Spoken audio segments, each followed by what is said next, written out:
భద్రాద్రి కొత్తగూడెం జిల్లా భద్రాచలంలో రేపు శ్రీ సీతారాముల వారి కళ్యాణ మహోత్సవం అంగరంగ వైభవంగా జరగనుంది.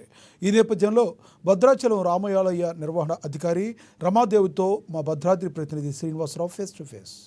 భద్రాద్రి కొత్తగూడెం జిల్లా భద్రాచలంలో రేపు జరగనున్నటువంటి సీతారాముల వారి కళ్యాణానికి శ్రీరామనవమికి ముఖ్యమంత్రి సీఎం రేవంత్ రెడ్డి గారు రేపు హాజరు కానున్నటువంటి నేపథ్యంలో భద్రాచలం చుట్టూ కూడా రక్షణ వలయంలో ఉన్నటువంటి పరిస్థితి ఉంది.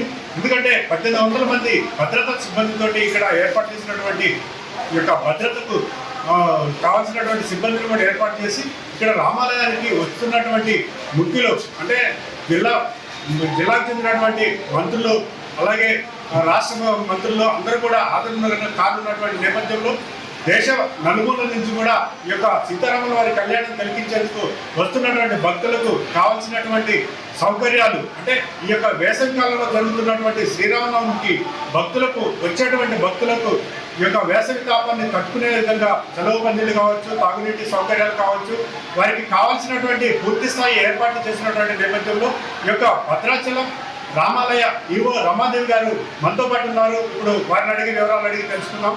మేడం చెప్పండి, ఈ సంవత్సరం అంటే రేపు జరిగేటువంటి సీతారాముల వారి కళ్యాణానికి ఎవరెవరు ముఖ్యులు హాజరవుతున్నారు, అలాగే పట్టాభిషేకానికి అంటే ఆనవాయితీగా వస్తున్నటువంటి గవర్నర్ గారు వస్తున్నారా, ఆ కార్యక్రమం ఎలా జరగబోతుంది, మీరు ఇక్కడ భక్తులకు కావాల్సిన ఏర్పాట్లు ఏం చేశారో చెప్పండి.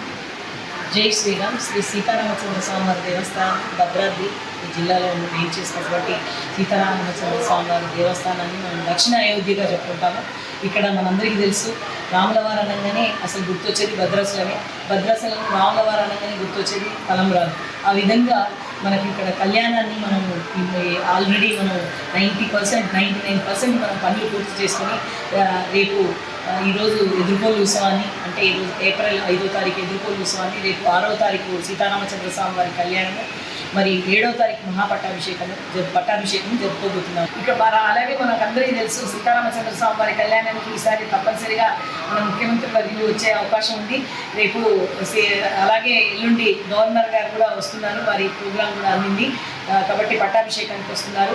దీనికి సంబంధించిన ఏర్పాట్లన్నీ పోలీస్ డిపార్ట్మెంట్, కలెక్టర్ గారు ఆధ్వర్యంలో మరియు మిగతా ఎస్పీ గారి ఆధ్వర్యంలో అన్ని కూడా భారీ బందోబస్తు కూడా చేస్తున్నారు. మేడం ఇప్పుడు చూసుకున్నట్లయితే గతంలో కంటే ఈ సంవత్సరం ఈ యొక్క శ్రీరామనవమికి ప్రత్యేకంగా ఏర్పాట్లు ఏమి చేశారనేది అంటే ప్రత్యేకమైన ఏర్పాట్లు అంటే గతంలో మనకు లాస్ట్ ఇయర్ కానీ అంతకుముందు ఇయర్ కానీ అంటే అంతకుముందు కరోనా రావడం, తక్కువ మంది రావడం వల్ల ఏర్పాట్లు ఎప్పటికి కూడా బాగుంటాయి. దానికంటే మించి అంటే కౌంటర్స్ ఉన్నాయనుకోండి, భక్తులకు ఎటువంటి ఇన్కన్వీనియన్స్ లేకుండా తలంబ్రాల సంఖ్య కూడా పెంచాము.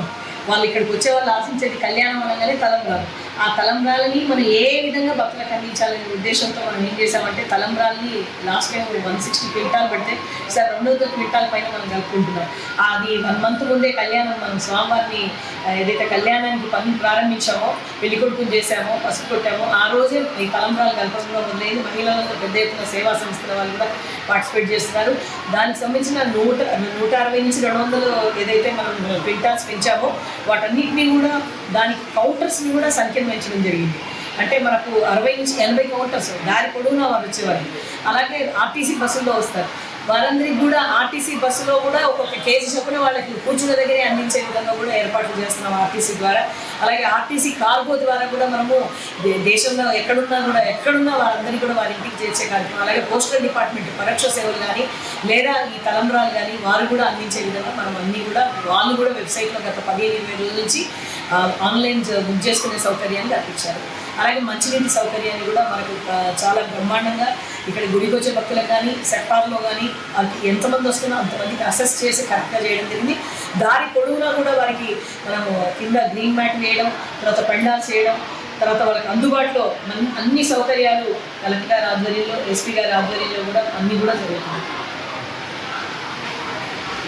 రేపు శ్రీరామనవమి కళ్యాణానికి ముఖ్యమంత్రి సీఎం రేవంత్ రెడ్డి గారు వస్తున్నటువంటి నేపథ్యంలో భారీ బందోబస్తు ఏర్పాటు చేయడానికి ఈ యొక్క జిల్లా ఎస్పీ రోహిత్ రాజు గారు ఏర్పాటు చేస్తున్నటువంటి పరిస్థితి ఉంది. అలాగే శ్రీరామనవమి కళ్యాణానికి వచ్చే భక్తులకు కావాల్సినటువంటి సౌకర్యాలు కావచ్చు పూర్తి స్థాయిలో జిల్లా కలెక్టర్ జితేష్ వి పాటిల్ చూస్తున్నటువంటి పరిస్థితి ఉంది.